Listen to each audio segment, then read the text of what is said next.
Hi friends, ఎలా ఉన్నారో బాగున్నారా? నేనైతే చాలా బాగున్నానండి. వేడివేడిగా గుడ్డు దోశ అయితే తిన్నాం. ఎట్టేస్తానో ఏంటి చూద్దాం రండి.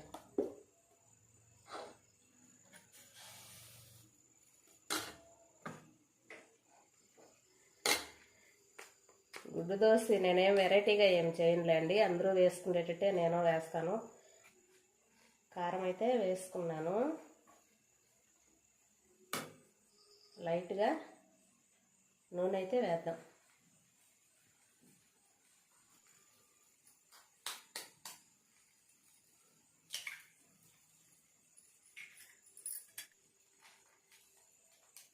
వేడిగా ఏదో ఒకటి సింపుల్గా తినేయాలి అని ఇప్పుడైతే నేనైతే గుడ్డు దోశ వేసుకుంటున్నాను.